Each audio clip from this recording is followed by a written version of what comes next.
welcome to the latest edition. This is a special report of our OmniTalk Spotlight series, brought to you, of course, by OmniTalk, one of the fastest growing blogs in retail. And today we are joined live by one of OmniTalk's favorite people out there in retail, and that is Chris Weaver, the head of brand for Cotton On Kids USA. And Chris is here to talk to us about COVID-19 and the impact he's seeing across his business and across specialty retail. So Chris, welcome to the show. Excited to be here, Chris. Thank you for having me. Yeah, absolutely. I mean, for those listening, Chris and I actually go way back. Chris has a very long career in retail, which I'm going to ask him to tell you about. We've worked together in the past, and he's one that I always look to in terms of providing me great insight on how to think about all levels of retail, and especially on the operational side of things. I've learned a lot from him in my career. But Chris, why don't we start there? Give us a little bit about your background. You have been in the industry a long time. Tell us about the different jobs you've had, the different roles you've taken across many impressive companies. Yeah, I would love to. Started my career in the early 2000s with Abercrombie and Fitch. Was the store route, a manager in training, assistant manager, GM, and then district manager. I joined Target in 2007 as a store team leader. So I ran a store for almost 2 years, and then where I met you, moved to Minneapolis to work on the merchandise operations side. So it was a great role where I really learned kind of the minutia and the gears behind what made an organization like that tick, having just seen the operational side of retail at that point for my entire career. And it was really illuminating and just an outstanding opportunity. And then I moved back to Southern California as a store director. So I ran the North LA market for about 2.5 years. And then in 2013, I made the interesting / risky / great decision of joining Cotton On Group. I joined as the director of retail and operations. Soon started also running their field visual team. So it was a bit of trial by fire in terms of, going from a very structured environment to an environment where I had to build the entire structure almost, by myself. But that's, what I wanted to do. I wanted the chance to kind of do something from the ground up. I was in that role for almost 5 years, running about 120 stores. We had a very large team, 23 plus district managers, 22 field visual managers, regionals, directors, et cetera. And it was a great opportunity. I loved it. And then almost 2.5 years ago, I got the opportunity to take over a very small kids business. At the time it was 12 stores, and try to get it ramped up for a little bit more growth in the United States. And that was a really exciting thing because I had always wanted to move beyond operations and spent my entire career doing operations. So now having a say and visibility into planning, buying, production, marketing, essentially the entire business end to end, was a really, exciting thing for me, even though it was such a tiny, thing. I used to joke that cosmetics department at one of my Target stores when I was a director would have been more money than the entire business that I run now. But it was really a chance to kind of learn end to end, and it's been an amazing opportunity, and the growth that we've seen, particularly over the last year, has been just mind blowing. So obviously we're in a bit of a different time right now, but really excited to kind of get back to being on the path that we were at, albeit it's probably going to be a bit of a different model going forward. Yeah. I love the modesty too. And I think I always love the dichotomy between the target volume and then what you're doing now, and just knowing how much more complex what you're doing now is, and where volume is not always the right benchmark for how to look at things. But let's start there. And then I do want to click more into like what your specific role is today. For the audience that isn't familiar with Cotton On, tell us a little bit about that company, its background, where it originates from, how many stores you have across the different brands, and just everything that's happening within the context of that operation. Yeah, I would love to. So Cotton On started in 1991 in Geelong, Australia, which is a small kind of factory town. It's maybe about an hour away from Melbourne. So the business grew from literally the trunk of our founder's car, where he was selling denim jackets at a market over the weekend, to what it is today, which is 1,400 stores in 18 countries and over 22,000 employees. So it's a family business. It's been in America now for 10 years, but in a very, very small scale. So globally, we have 8 brands.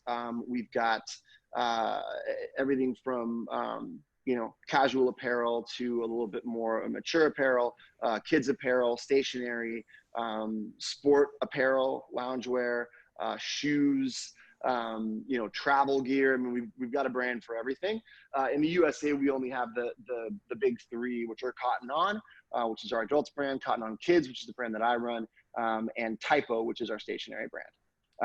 So it's a pretty amazing company. The founder is still the managing partner, still very much involved in day-to-day operations. You get emails and texts from him all the time going, I saw this thing over here, I was watching this show and this came up, and he's really hands-on, and it feels very connected and very much like a family, which is something that's been really appealing. What's the big, I have to ask this question. What is the biggest, and also if anyone's listening, anyone listening or watching on the webinar too, please feel free to ask your questions in the chat box, and we'll try to include them into the show here as best as possible. But I have to ask, what is the biggest cultural difference working for Australian company versus, like, say, an American company? And you've worked for some big American companies, so I'm curious, what would be top of mind there? It is far more relaxed. Is it? It is. It's what you'd expect, huh? Oh yeah, it is. It's exactly what you'd expect. And I don't know if it's because I came from Target, which, as you know, is about the least relaxed corporate environment you can possibly imagine. It's sort of pent up. Yeah, right. Yeah, exactly. I remember once being in a series of interviews for Target, and my boss's boss really got into me because the top button on my suit was unbuttoned, and I had my tie with a tie, right? Yeah, right. It was as if I had sworn in the interview. But yeah, it's very casual. It's very direct. Our business has no real issue with a little bit of like healthy back and forth and challenges. So it's not very political. It's actually really refreshing. It's one of the things that I really like about being there. And I've spent more time here than I have anywhere else in my career, and that's a big part of the reason why. Yeah, wow, that's interesting. Yeah, I never thought about that. And is crikey part of your vernacular now at home in California with the wife and kids, or no? I think that the biggest thing that bothers the Australians is when Americans try and do impressions of them. I've never heard anyone say "g'day" unironically. Right. You didn't like Chris's crikey impression, Chris? Like, I can't imagine. What'll drive them absolutely crazy? Well, when the Australians come and visit, we'll have them over for dinner, and the Outback Steakhouse commercial comes on, and it infuriates them. Oh, I can only imagine. It would essentially be like they had a USA themed restaurant in Australia where everyone sounded like they were from the deep, deep South. And it makes them so angry. It's kind of funny to watch. I could see that for sure. So Chris, can you talk to us a little bit about what life is like now for you? Just kind of give us a glimpse into, what your primary focuses are right now, from what they were when you started with Cotton On to now in this kind of post-COVID world. Yeah, it's been an opportunity to learn parts of the business that I had been a little bit hands off with before. So obviously we were fortunate to have our online business running and being able to fulfill orders, which is great. Working on site remerchandising, working on putting together outfits, figuring out how quickly we can get something from port into our DC and onto our website and available for our customers, and how to slow that lag time down. These are all things that would have been, not a significant portion of my daily role. It would be something that I looked at a few times a week, and now it's something that I look at daily. We've been able to shift some resources around from a perspective of having stock in stores, actually brought back to our distribution center in order to fuel some of our online sales. You know, one of the things that's been a really big benefit for us has been that we always run very lean. As a business, I'm not afraid to have us sell out of things. I'm not afraid to have demand for something not met by supply. I think it creates a bit of exclusivity, and at our price point, I think that's important. It's played against us. You know, we ran out of things very, very quickly because the majority of that stock was in brick and mortar, and now obviously 100% of our demand is online. So it looks very different. It looks a lot like this: Zoom meetings with my head of merchandising, Zoom meetings with our planning and buying teams in Australia, and a lot of, you know, guesswork really around what the future is going to look like, what back to school is going to look like, what holiday is going to look like, you know, the impact this is going to have on Black Friday. And so we're all doing our best, you know, impression of fortune tellers right now, Sure. with a lot of uncertainty. So that's kind of what day-to-day looks like right now. Chris, how many stores, so at this point, is every store within the fleet in the United States effectively closed, or are any open at this point in time? No, every store is effectively closed in the United States. And I actually believe globally, I don't think we have any stores running in the world right now. Got it. And so then from what you just said, so really the focus right now, it sounds like the focus really is on two fronts. You've got the e-commerce side of things, at least on the business side. I want to talk about employees too, but on the business side, you've got e-commerce and trying to ramp that up as much as you can. And then also I imagine there's probably a lot of work that's been done since this all started on the inventory side. In terms, I mean, we're hearing all kinds of things about Gap, you know, canceling orders all the way, you know, through like, what is it, fall, August. September, let's say August. Yeah. How does that situation impact you guys? How did you think about that? What actions have you had to take? And that's your point about guesswork. You know, how are you thinking about it going forward? Yeah, it's a great question. You know, we're trying to use obviously our best intuition. You try and kind of read as much of the news as you can, gauge public sentiment as much as you can, but it's a really, obviously, anyone who tells you they know the answer is lying. I think what everyone would agree on is that there will be reduced traffic in retail stores for the foreseeable future, regardless of restrictions, you know, easing in the middle of May or the beginning of June or July. Whenever businesses come back online from a brick and mortar perspective, it's not going to be the same as it was in terms of traffic. So there's obviously going to, I think, continue to be a shift to a greater percentage of online shopping and a lower percentage of brick and mortar traffic. That's going to continue for the foreseeable future. How that has really changed the way that I think about the businesses in a couple different ways. It means the areas where we aren't strong from an omni-channel perspective. I'll give you an example. We do not do ship from store. Sure. So we do ship to store, and we do obviously the online business, but we can't fulfill an order out of one of our brick and mortar locations. And that seems like a glaring hole right now that did not seem like a glaring hole 4 weeks ago. Okay. Again, we run our business very, very lean. We run between 11 and 13 weeks cover. You know, I'm not super privy to what Gap and others run, but it seems like it would be in the 20s. So we run our inventory very lean. It just means there's not a lot in the DC after we allocate to stores. Mm-hmm. So right now what's really hurting us, and we had to take some steps to actually recall inventory back from stores into our DC, is the fact that we've allocated everything into brick and mortar and then sold out of everything that we have in our DC. Mm-hmm. So, you know, going forward from a planning perspective, we're obviously going to buy fewer units. We have rerouted as much as possible our June and July orders.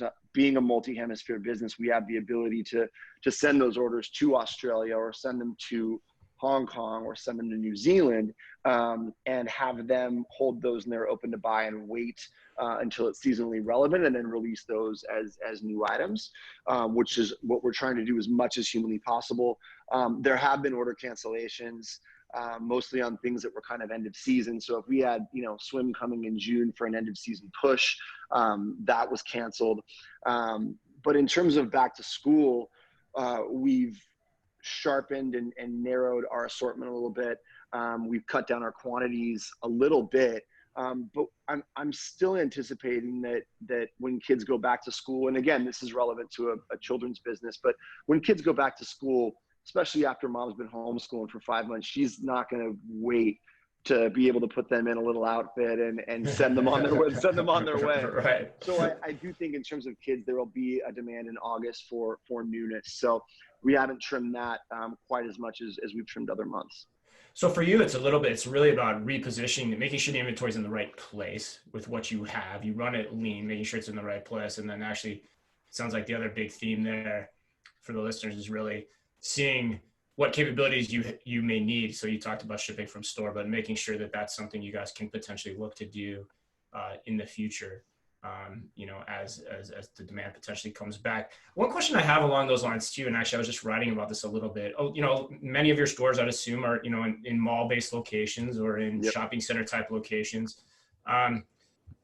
How do you guys look at, how is and a lot of stores have been going, or a lot of retailers, I should say, have been going to buy online, pick up in store as kind of the surrogate option during this time. How have you guys thought about that or looked at that? Where is that in the whole kind of scheme that you just described? Yeah, I actually read your Forbes article this morning, so I did a little bit of homework on it. I liked it on LinkedIn too, so I got you an impression there. Thanks, dude. Yeah, it's something that we offer right now. Okay. It's something that our customers do choose actually a decent amount of time. And again, because we like to run lean, our customers, who are primarily moms, are used to coming in and not necessarily seeing their size, but they're also used to really regular visits to the store. A lot of our core customers, you see them every week, or you see them every 2 weeks, and they're just looking for what's new and taking the kids out for a little bit. So we have the capability of doing that right now. I would imagine that's going to be something that is prioritized a lot more going forward. I think that if you're assuming fewer trips to the mall and just fewer trips out in public in general for the next several months, I don't think mom wants to take a risk that the thing that she wants is sold out and she doesn't have her size. I think if she can find it online, and then she can make that trip into the store and see if there's anything else that she likes. But I think especially for those core staples, the ability to know ahead of time that it's going to be there when you get there is going to become more important in an environment of reduced shopping trips overall. That's a great point, especially with the kids business that you're managing. Yeah. Is there anything else that you can think of, as you're talking about those moms who are your core customer or clients, from your perspective, how are you messaging what the customer expectation should be kind of coming back into stores, or what should we be doing? I guess my question is what should we be thinking about, or if we're trying to help or trying to get things back up and running, how do we do that? What should we be knowing as the public that's your consumer? Yeah, it's a good question. I think that, I guess what I would tell a customer that asks me that question is we're going to do whatever you need to feel comfortable. I mean, obviously there's going to be sanitation and social distancing measures. There's going to be occupancy restrictions that we'll put in place. We have yet to see anything from OSHA or from anyone in our states or municipalities we operate in regarding specifically occupancy restrictions, but we will absolutely have measures like that going forward from a PPE perspective for our teams. Whatever is going to make people feel safe and understand that we take their health and safety very seriously is what we're absolutely willing to do. It's challenging because that obviously differs from person to person. So I think what my stance would be is that we take, the most rigorous version of that. And if someone thinks they're going a little bit too far, that's fine. I'd rather have that than the other option.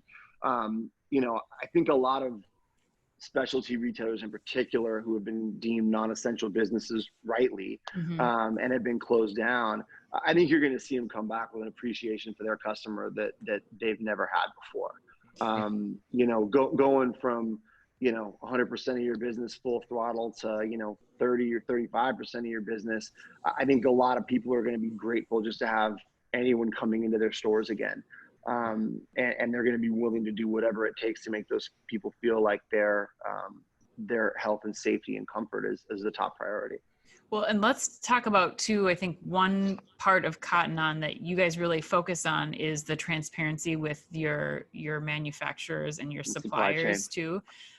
Tell us a little bit about that and how you've been messaging, what's happening from their perspective too, when, orders are being rerouted and schedules are kind of being changed. If you can share with us a little bit about that. Yeah, in terms of our sustainability efforts, that's a core value, and it's not something that we're going to shift or change.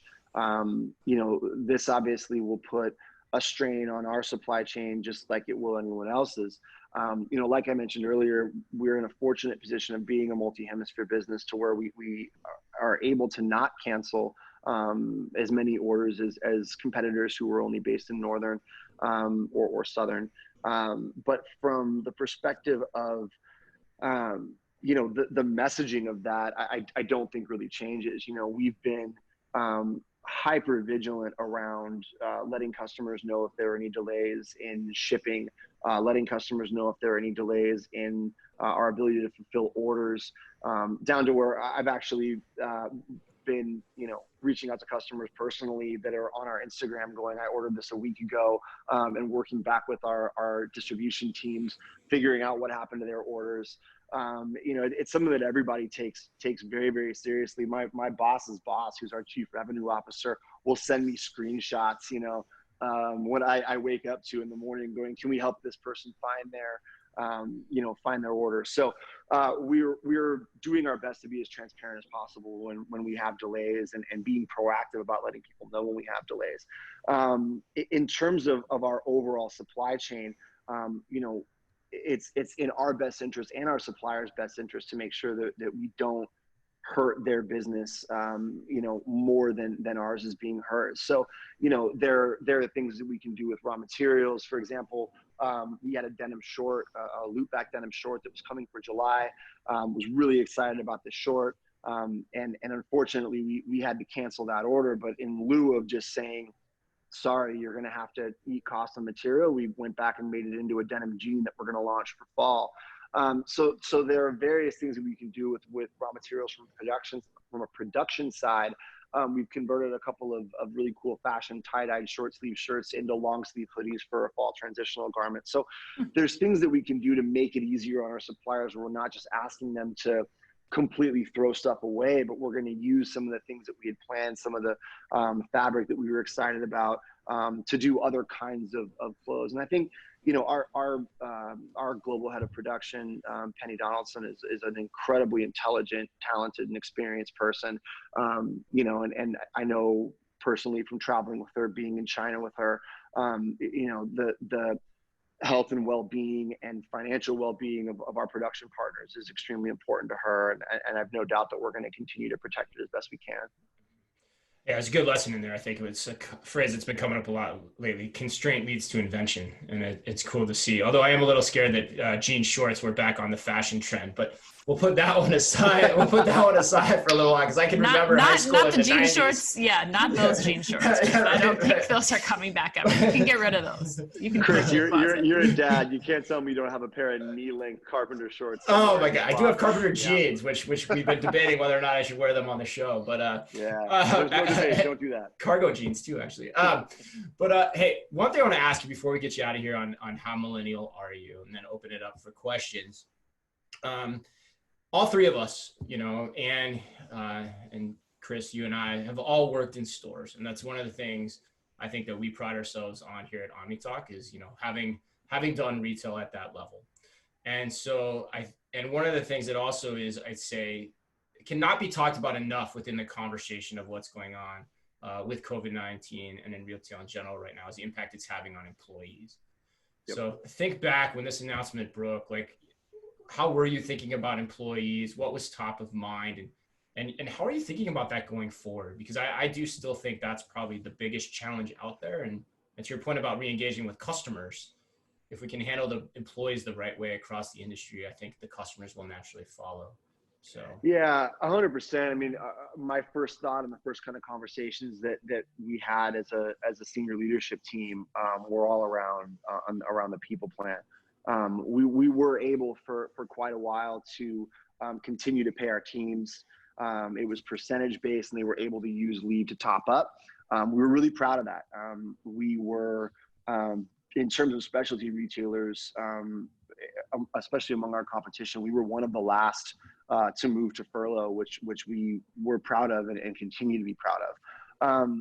You know, the stimulus package, the way that impacted a company like us and our size, we're too big to be too, or we're too small to be too big to fail, and we're not a small business. Right. So, you know, we fit somewhere in that middle area, and the way that the federal government chose to help us was by helping pay our employees more with a lot of the weekly checks, you know, the one-time payments and things like that. So what I found in working with our people team was, when we were first doing some of the salary reductions and this federal stimulus came out, our employees were actually asking to go on furlough because quite frankly, it was more money for them to take that option. You know, with what we pay people, it completely makes sense. If you're a mid, you know, tier in terms of retailer, a lot of your store employees are going to be better off, you know, for that period of time. We felt very confident that we would be bringing people back before that those expired. And so in the end, it ended up being the right decision for us to make. I can tell you, I talked to every single one of, obviously, my direct reports when the decision was made. I talked to all of their direct reports, and I talked to several of their direct reports that I have personal relationships with, down to our store manager and assistant manager level in stores. I didn't talk to one person that didn't understand the decision, or that didn't feel like it was handled the correct way. Everybody understood it without having it to be explained to them. I think the really key thing is bringing people back. Yeah, that was going to be my next question. Especially with all this talk of we reopen on May 15th or whatever it is. Like, yeah, how are you thinking through that? Yeah, you know, I think that we need to, we can't overpromise things that we can't deliver on. You know, if we open on May 15th, okay, you know, is that going to look like significantly reduced hours in stores? We're already anticipating significantly reduced demand. So if you have a store that's on a higher tier of payroll because they make, you know, $2 or $3 million, you know, you don't necessarily expect that same level of demand. So, you know, it won't be a cookie cutter approach, and it won't be one size fits all. We'll really have to look at it by store. We'll really have to look at it by market, and, you know, the customer's willingness or reluctance to come back into brick and mortar will determine how much and how quickly we're able to bring our entire team back. But it will be a bit of fluidity in the process, certainly. And that gives you some time to do that too. That's great. That's great. Yeah. All right. Well, on that last heady topic, we gotta let's lighten the mood here a little bit. And again, if anyone has questions for Chris, now is probably the time to submit them in the chat section on Zoom. But Anne, why don't you take it away here with our favorite game, which is How Millennial Are You? Okay, Chris Weaver, here we go. First question. In the last trip that you went to we'll say a grocery store, for example, in more traditional times, not during COVID-19, were you more likely to pull out a credit card or cash or use mobile payment? Oh, I'm obsessively mobile payment. Really? Yeah, obsessively. What platform? I do Apple Pay. Okay. So I've got two cards on there, and I just kind of switch off depending on what I'm getting. But I'm obsessive about mobile payment. Nice. Are you using a watch? You don't have like the Apple Watch, do you? For mobile no, payment? I don't. Okay. I don't do the Apple Watch. I didn't think you'd roll that way. Okay. Yeah. Right. Good to know. Good to know. Next question is, in the last week, how many times have you ordered food or drinks or groceries from an app? Good question. We probably maybe only 2. Wow. I had to get something from Home Depot that I bought on an app, and we had to do we did a Total Wine run. Nice. Because wine and homeschooling go hand in hand. Sure. But you know what we've been trying to do a lot. We've actually got in my neighborhood, we've got 2 small delis that have been here for, 60 plus years. And they don't have apps or anything like that. And they don't do Grubhub. So what we've tried to do is really eat at both of those a couple times a week and just keep our support for some of our smaller local businesses. Nice. That's great. Yeah. I mean, that's lower than I think some of the other responses, especially during this time. It feels like people are using that quite a bit more than normal, but I love the answer. I think that's great. I'm glad you're I think if we're being honest, people. Dan, we've got a 3-year-old and a 5-year-old, and sometimes you just want to get out of the house. Yes. Totally understand. Yeah, we're all in that same boat, all of us. Yeah. Absolutely. Okay. Last question is, if you could only use one app, which one would you choose and why? Ooh. A social app, I should say. Social app. Social app. Yes. So very quick story. I've never been on Twitter. So when I know. So when this whole, cause I just knew I would be obsessive and go down rabbit holes. So when this whole thing started, I'm like, I'm going to download Twitter. I downloaded Twitter on a Wednesday and I deleted it on Friday. Cause I was just like, I literally could not stay off of the thing. Because you were addicted to it? You got addicted to it that fast? I was addicted to it. Really? And I deleted my account. I deleted everything and I deleted the app. So that was, it was a. What were you addicted to? Like, what were you? Everything from. Like, were you following certain things? Was it okay? Sports news to, reading every news article that I was, mad about the title of. I mean, it was hateful. It was really bad. Twitter's like angry sex for reading. It's really weird. Is. I just thought of that. Hate reading. Yeah, it's like hate reading. Yeah. You read the title and then you read the article and go, that's not what the article says. And then I'm reading the comments. I'm just like, 40 minutes has passed. My kids are sitting next to me. It was not a good look. Yeah. So it's definitely Instagram. It's really the only social media that I have.